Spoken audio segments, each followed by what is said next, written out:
नमस्कार दोस्तों, स्वागत करता हूं आप सभी का आपके अपने ही यूट्यूब चैनल स्टडी डिलाइट पर। साथियों, आज की इस वीडियो में हम लोग बिहार टीचर 3.0 के लिए जीएस के प्रैक्टिस सेट को देखने वाले हैं और आज है प्रैक्टिस सेट नंबर 4। तो आज हम लोग बीपीएससी टीआरई 3.0 के लिए ये जीएस का प्रैक्टिस सेट है और साथियों सभी वर्गों के लिए समान रूप से उपयोगी है, चाहे प्राइमरी वर्ग हो या फिर 6 से लेकर 8 तक के शिक्षकों की बात की जाए या 9 से 10 की बात की जाए अथवा 11 से 12 जो शिक्षक भर्ती है। तो सभी में जो जीएस के प्रश्न पूछे जाते हैं तो इन प्रश्नों के लिए ही हम लोग प्रैक्टिस सेट करा रहे हैं और आज है चौथा प्रैक्टिस सेट। चलिए शुरुआत करते हैं। सभी प्रश्न आपकी परीक्षा को ध्यान में रखकर बनाया गया है। जिस प्रकार से परीक्षा में प्रश्न आते हैं ठीक वैसे ही प्रश्न हम इस प्रैक्टिस सेट में देखने वाले हैं। पहला है कि बक्सर का युद्ध कब हुआ था। तो साथियों पहले प्रश्न में पूछा जा रहा है कि बक्सर का युद्ध किस सन में हुआ था। मॉडर्न हिस्ट्री का प्रश्न है, बेहद महत्वपूर्ण है क्योंकि जो पिछली परीक्षा टीआरई 2.0 की परीक्षा आयोजित कराई गई थी उसमें देखा गया था कि जीएस में मॉडर्न हिस्ट्री से लगभग 7 से 8 प्रश्न पूछे गए थे। तो यहाँ से हम सभी प्रश्नों को कराएंगे। तो इस प्रश्न का सही जवाब क्या होगा साथियों, तो 1764 ईस्वी में, ऑप्शन नंबर सी। ध्यान दीजिएगा, जो बक्सर का युद्ध लड़ा गया था 1764 ईस्वी में हुआ था और अंग्रेजों के लिए एक निर्णायक युद्ध माना जाता है। कैसा युद्ध साथियों, एक निर्णायक युद्ध था। किसके लिए? अंग्रेजों के लिए। अंग्रेज इसमें विजयी हुए थे और यही वो युद्ध था जिसके बाद अंग्रेजी शासन की नींव भारत में मजबूत हो गई और पूरी तरह से धीरे धीरे जो सत्ता थी वो अंग्रेजों के हाथों में आने लगी। उनके लिए एक बहुत ही महत्वपूर्ण और निर्णायक युद्ध माना जाता है बक्सर का युद्ध। आप लोग ध्यान देंगे 1764 ईस्वी में बक्सर का युद्ध हुआ। इसके पहले एक युद्ध हुआ था प्लासी का 1757 में। कौन सा युद्ध था? वो था प्लासी का। और उसके बाद 1764 का बक्सर है जो कि ज़्यादा महत्वपूर्ण माना जाता है एक निर्णायक युद्ध के रूप में। इसे देखते हैं। नेक्स्ट है कि इलाहाबाद की संधि कब हुई। तो जो इलाहाबाद की संधि थी वो 1765 ईस्वी में हुई थी। कब हुई थी साथियों? सन 1765 ईस्वी में इलाहाबाद की संधि हुई थी। आगे की कर्नाटक का प्रथम युद्ध कब हुआ था। साथियों कर्नाटक के 3 युद्ध हैं। कितने हैं साथियों? तो पहला है, दूसरा है, तीसरा है। तो पूछा जा रहा है कि पहला युद्ध कब हुआ था। तो जो पहला युद्ध हुआ था वो 1746 से 48 में हुआ था। सही जवाब होगा ऑप्शन नंबर ए। तो कर्नाटक युद्ध किसके किसके बीच हुआ था, ये प्रश्न भी परीक्षा में बनता है। तो आप लोग ध्यान देंगे, अंग्रेजों और फ्रांसीसियों के बीच में। याद रखिएगा साथियों, अंग्रेजों और फ्रांसीसियों के बीच में हुआ था कर्नाटक का प्रथम युद्ध। और कारण क्या था? तो कर्नाटक के युद्ध के पीछे एक ऑस्ट्रिया के उत्तराधिकार का युद्ध चल रहा था। तो उसके कारण से साथियों भारत में भी अंग्रेज और फ्रांसीसी आपस में भिड़ गए थे और इस युद्ध की समाप्ति भी एक्सला-सैपेल की संधि से होती है। एक्सला-सैपेल की जो संधि है, तो जैसे ही वहाँ पर युद्ध की समाप्ति हो जाती है, ऑस्ट्रिया के युद्ध की जो उत्तराधिकार की लड़ाई था, तो वैसे ही यहाँ पर भी इसी संधि से पहले युद्ध की समाप्ति होती है। 2 वर्षों तक ये युद्ध चला था। कितने वर्षों तक? 2 वर्षों तक। आगे की कर्नाटक के द्वितीय युद्ध के समय पांडिचेरी का फ्रांसीसी गवर्नर कौन था। तो फ्रांसीसी गवर्नर के बारे में पूछा गया है। तो सही जवाब होगा डुप्ले, ऑप्शन नंबर बी। ध्यान दीजिएगा, उस समय फ्रांस का जो गवर्नर था वो था डुप्ले और डुप्ले को फ्रांस वापस कब बुलाया गया। नेक्स्ट प्रश्न है, तो जो डुप्ले है इसे 1754 ईस्वी में वापस फ्रांस बुला लिया गया था। किस सन में? 1754 में। 1763 ईस्वी में फ्रांसीसियों को उनकी वस्तुएं किस शर्त पर वापस की गई थी। तो किन शर्तों के आधार पर वापस की गई थी? तो शर्त यह था कि अब वे किलेबंदी नहीं करेंगे। सही जवाब होगा ऑप्शन नंबर सी। क्या नहीं करेंगे? किलेबंदी नहीं करेंगे।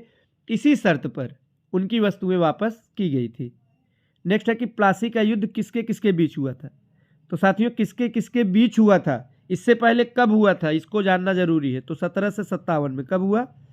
1757 ईस्वी में हुआ प्लासी का युद्ध। अब हम आते हैं कि किनके किनके बीच में हुआ था। तो सिराजुद्दौला और क्लाइव के बीच में। सिराजुद्दौला क्लाइव के बीच में। क्लाइव की विजय हुई थी, जीत हुई थी इस युद्ध में साथियों। आगे कि सिराजुद्दौला और क्लाइव के बीच प्लासी का युद्ध कब हुआ, अभी हमने बता दिया आपको, 1757 ईस्वी में।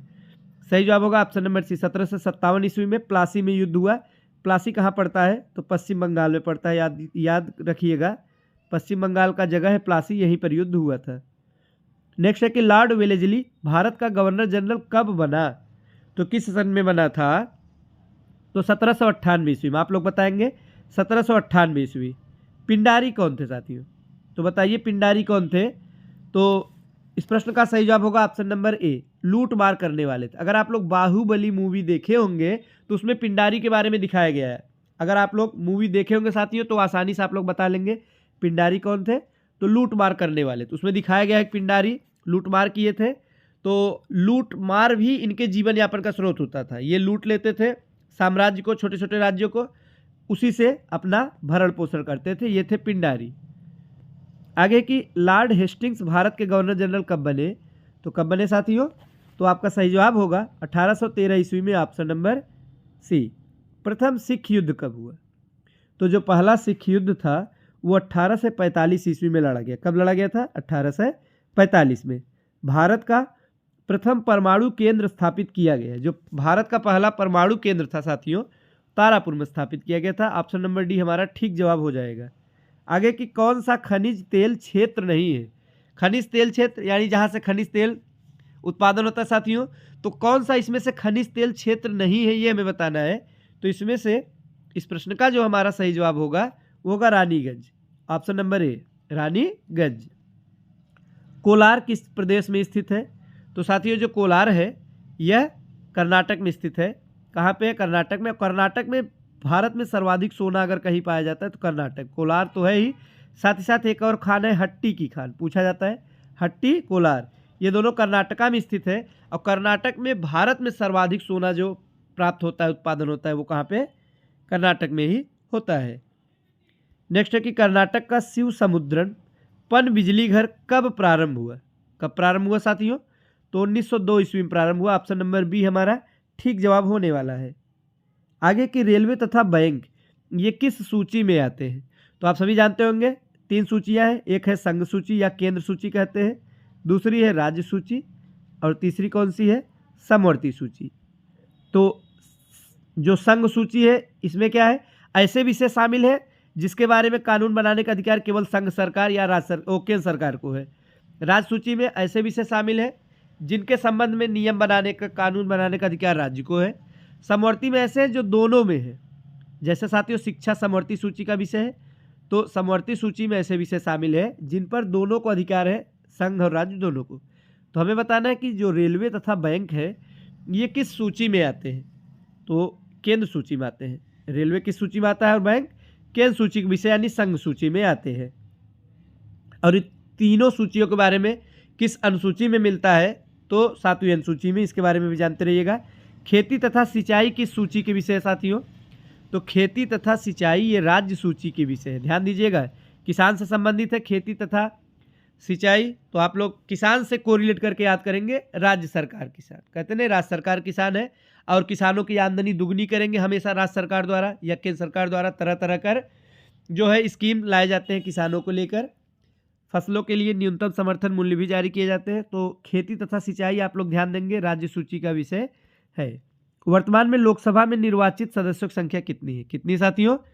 तो वर्तमान में 5 से 43 से सही जवाब होगा ऑप्शन नंबर सी। राज्यसभा के सदस्यों का कार्यकाल कितना होता है?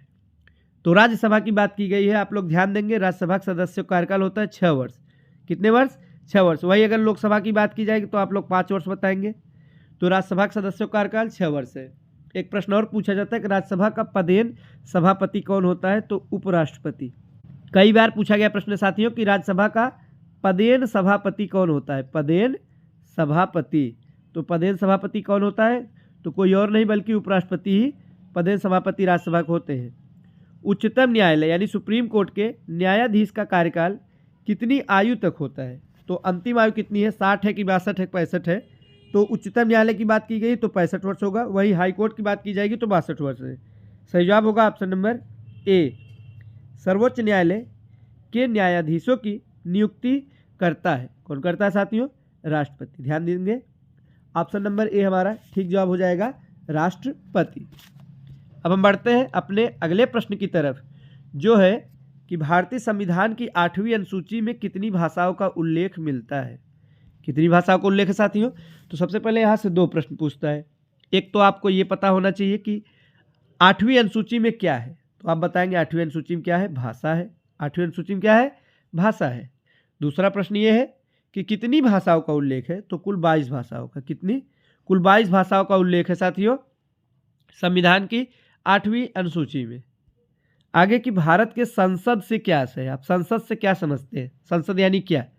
संसद यानी लोकसभा, राज्यसभा एवं राष्ट्रपति को मिलाकर संसद का निर्माण होता है। सही जवाब होगा ऑप्शन नंबर बी। तो साथियों लोकसभा, राज्यसभा एवं राष्ट्रपति, कोई कानून भी अगर बनता है तो पहले लोकसभा से पारित होगा, राज्यसभा से पारित होगा, दोनों से जब पारित हो जाएगा तो राष्ट्रपति द्वारा मंजूरी मिलेगी। राष्ट्रपति का जब हस्ताक्षर होगा तभी जाकर वो कोई कानून या कोई नियम बनता है। तो ध्यान देंगे, इसका सही जवाब होगा ऑप्शन नंबर बी। महाभियोग द्वारा किसे हटाया जा सकता है? किसे हटाया जा सकता है साथियों? तो महाभियोग एक विशेष प्रकार की प्रक्रिया है राष्ट्रपति को हटाने के लिए। सही जवाब होगा ऑप्शन नंबर सी, राष्ट्रपति। अगर राष्ट्रपति को पद से हटाना है तो महाभियोग की एक प्रक्रिया है, इसके तहत हटाया जाता है। और किस आर्टिकल में है, किस अनुच्छेद में है? तो अनुच्छेद 61 में महाभियोग की प्रक्रिया का वर्णन हमें मिलता है। संघ सूची में साथियों कितने विषय शामिल है? संघ सूची में कितने विषय हैं? तो 97 है, 97। पहले 100 थे, फिर 97 हो गए इस समय। अगला प्रश्न कि शिक्षा को किस सूची में शामिल किया गया है? तो शिक्षा को साथियों समवर्ती सूची में शामिल किया गया, अभी हमने बताया था। शिक्षा समवर्ती सूची में शामिल है। भारत पर प्रथम मुस्लिम आक्रमण कब हुआ? तो भारत पर पहली बार सफल मुस्लिम आक्रमणकारी जो था वो था मोहम्मद बिन कासिम, 7 से 12 ईस्वी में। सही जवाब होगा ऑप्शन नंबर ए, 7 से 12 ईस्वी में। और कौन था साथियों? तो मोहम्मद बिन कासिम था। आपको नाम भी याद होना चाहिए, परीक्षा में पूछा जाता है। तो मोहम्मद बिन कासिम था जो कि 712 ईस्वी में भारत पर पहला सफल आक्रमण किया था, एक मुस्लिम आक्रमणकारी था। उस समय ये सिंध पर आक्रमण किया था। कहाँ आक्रमण किया था? सिंध पर। और सिंध के राजा कौन थे? दाहिर। कौन थे साथियों? दाहिर। ध्यान दीजिएगा, 7 से 12 ईस्वी में मोहम्मद बिन कासिम नाम का एक मुसलमान आक्रमणकारी भारत पर आक्रमण करता है। यह पहला आक्रमणकारी होता है मुस्लिम आक्रमणकारी जो सिंध पर आक्रमण करता है, पराजित करता है राजा दाहिर को। तो यहाँ से प्रश्न प्रायः बनते हैं। अगला प्रश्न है कि किसके शासनकाल को वास्तुकला की दृष्टि से स्वर्णकाल यानी गोल्डन एज कहा जाता है साथियों? तो स्वर्णकाल वास्तुकला के दृष्टिकोण से किसके शासनकाल को कहते हैं? तो शाहजहां हमारा सही जवाब होगा ऑप्शन नंबर सी। क्यों? क्योंकि साथियों शाहजहां ही वो शासक है मुगल काल में जिसके समय वास्तुकला का हमें विशेष रूप से विकास देखने को मिलता है। साथियों ताजमहल शाहजहां द्वारा बनवाया गया है, साथ ही साथ शाहजहां ने लाल किला, मोती मस्जिद, तो इसी प्रकार से अन्य इमारतों का निर्माण कराया है। तो अगर वास्तुकला के दृष्टिकोण से देखा जाए तो शाहजहां का ही शासनकाल था जिसे स्वर्णकाल कहते हैं। तो इसका सही जवाब होगा ऑप्शन नंबर सी, शाहजहां। तो साथियों ये थे आज के महत्वपूर्ण प्रश्न। वीडियो अच्छा लगा हो तो लाइक करिएगा। आगे के प्रश्नों को हम लोग नेक्स्ट प्रैक्टिस सेट में देखेंगे। अब प्रैक्टिस सेट के माध्यम से ही जो जीएस के प्रश्न पूछे जाते हैं सभी वर्गों में, तो पूरा जीएस साथियों हम लोग जो पूरा का पूरा जीएस है वो हम लोग कंप्लीट करेंगे। और इसी प्रैक्टिस सेट के माध्यम से चैप्टर वाइज भी हम लोग आगे देखेंगे। तो वीडियो को अच्छा लगा हो तो लाइक करिएगा, शेयर भी कर दीजिएगा। तो मिलते हैं अगले वीडियो में। आज के लिए बस इतना ही। धन्यवाद।